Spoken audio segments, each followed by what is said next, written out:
Joining the European Union family has occupied much of the spotlight this week, with the European Commission publishing the scorecards for the 9 EU aspirant countries. My name is Angela Skujins, this is TVP World, and I'm joined here in our Brussels studio by the European Commissioner for Enlargement, Marta Kos.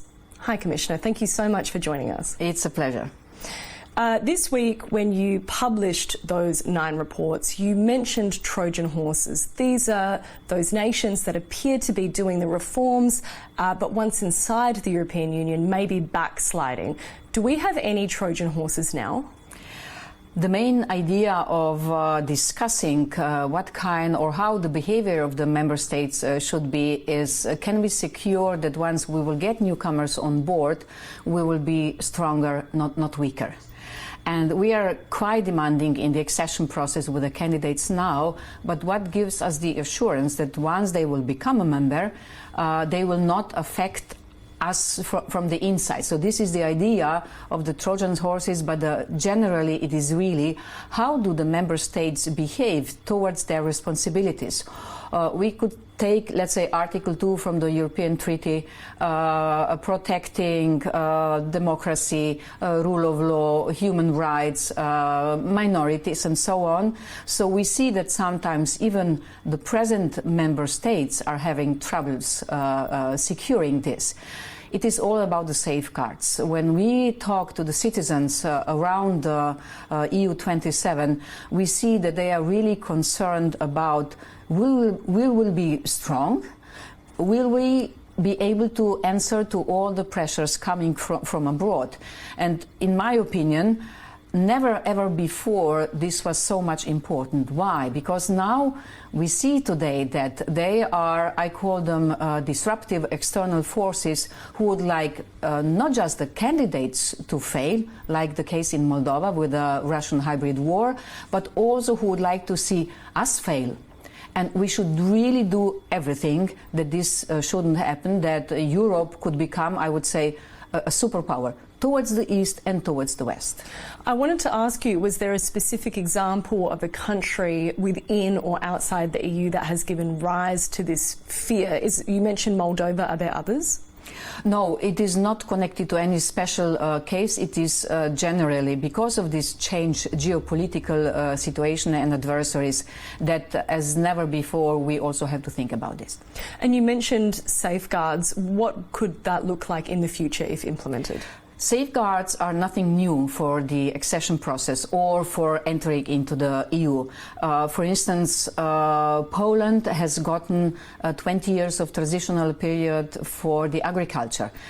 In 2004, it was also a transitional period for the movement of workers. So it is, how can EU protect also the member states? We shouldn't forget that when we speak about the enlargement, nothing can happen against the will of the member states. So in preparing the accession treaty, so this is the treaty between the member states and the newcomer or new candidate country, we have to take care that also the interests of the member states are considered. Of course, in the way that we discuss this, that not that we make now the life of new member states harder, and the very important thing, I will never accept that we have 2 different categories of members. So all the members are equal, but it could be some safeguards in the sense of transitional periods or anything what the member states will agree on. It's interesting that you bring that up because the Ukrainian President Volodymyr Zelensky dialed in on Tuesday and he stated that he rejected what he refers to as second-class EU membership. He's referring to his country there, which has been vying to join the EU since Russia's full-scale invasion in 2022. What assurances do you give him that this will not occur? I agree with him completely. We shouldn't have a second-class members. There is only one member state, and or member states all should be equal. So he's right. Excellent.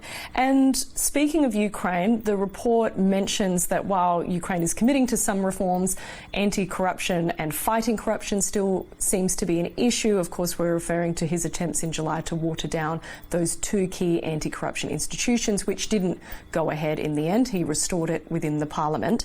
How serious is corruption in Ukraine now? If I talk about, if we talk about this enlargement report, we really should see a big picture.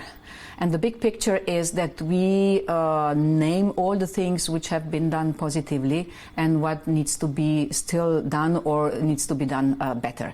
And fighting the corruption is something which is not just occurring in the report of Ukraine, but of many other candidates too, because it is in the scope of, we call it, fundamentals.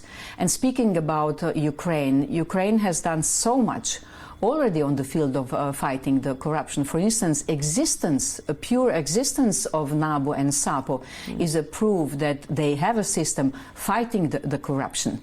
But, you know, something are agencies or having anti-corruption laws. Very important is how the citizens or the society is accepting. So no law can help fighting the corruption if people will accept that giving a bribe to get an apartment with a doctor is something very, very normal. And from this point of view, what happened in July, we haven't been happy, but as you have said, they have repaired this immediately. And we are now observing with more cautious what is happening on this field because of this. But once again, fighting corruption is just one part of what Ukraine is doing and is doing also good. But has the trust been repaired between Brussels and Kyiv? I remember when this happened and the condemnation coming out of the Belgian capital was quite strong. You know, how is it with the trust? What happened in July has harmed the trust. I wouldn't say that much on the side of the European Commission, because we go hand in hand every day, you know, through the negotiation process, and we talk to each other nearly every day. But it is very important what is the perception also in the member states. And this is where we have to work now a bit more than before. But, you know, I would be very happy if once anti-corruption will be so self-obvious also in Ukraine that we will not have to talk about this anymore. On the other hand, you know, we have some member states where corruption is still a problem. Can you give me an example? I would not go into the specific names now, but this is, you know, we have in nearly every member state, we have independent agencies dealing with corruption. Also, you know, taking care of how the government or the government officials are doing, or how are the preventive measures, or how actually, you know, the Transparency International is doing their ranking. So this is what we also take care in the member states. You know, we're talking about reforms, and Ukraine can reform as much as it wants, but a big obstacle, the biggest for Ukraine, is Hungary. We know that Hungarian Prime Minister Viktor Orban has repeatedly blocked any meaningful action when it comes to opening any of these clusters and chapters. What are you going to do about the Hungarian problem? I don't think that Hungary is the biggest problem for Ukraine, because Ukraine can do reforms without Prime Minister Viktor Orban. Accession process is a transformation process, and the reforms needs to be done and will be done.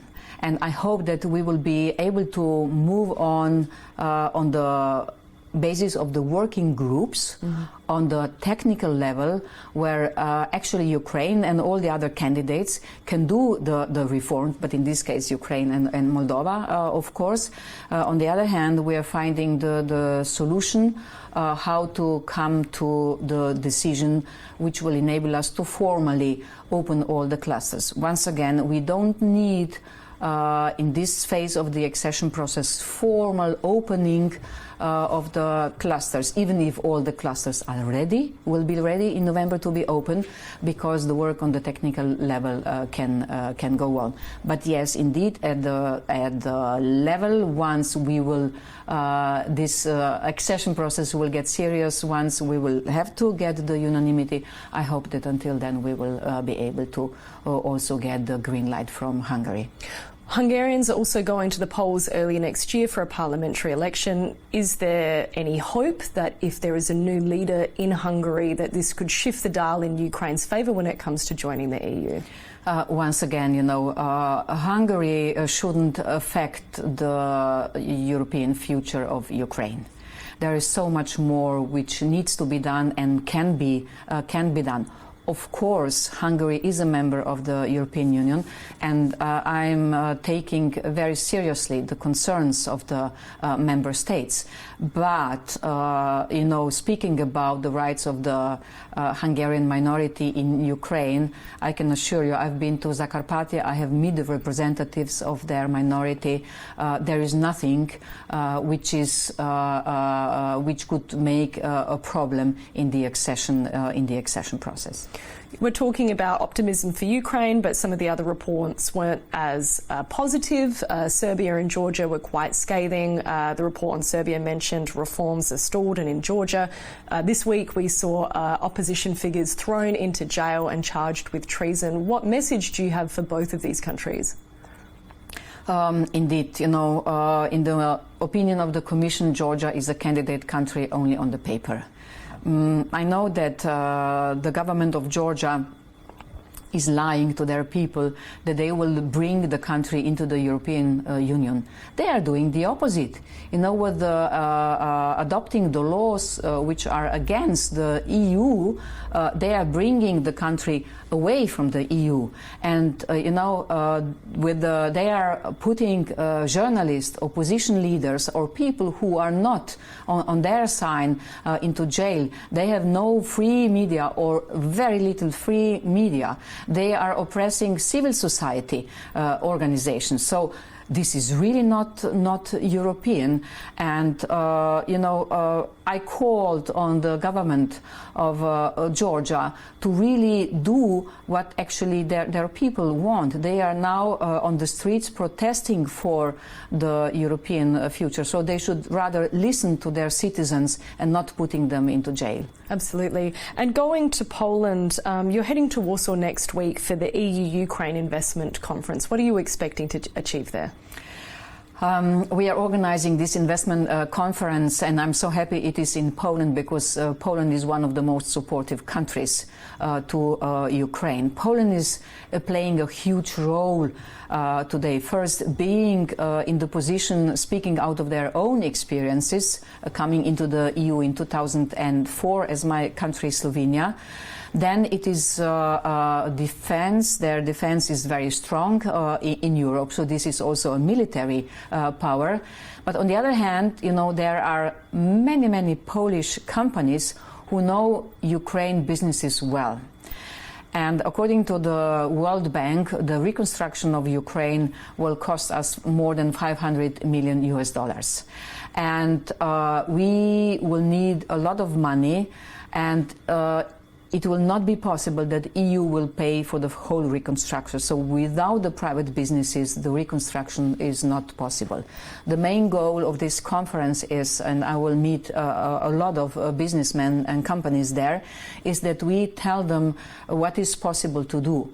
Some people say that they should wait that the war ends and they should invest. Mm-hmm. But the reconstruction of, let's say, buildings or streets or energy infrastructure is already happening. So some of them wait, but already there is a good time now to invest.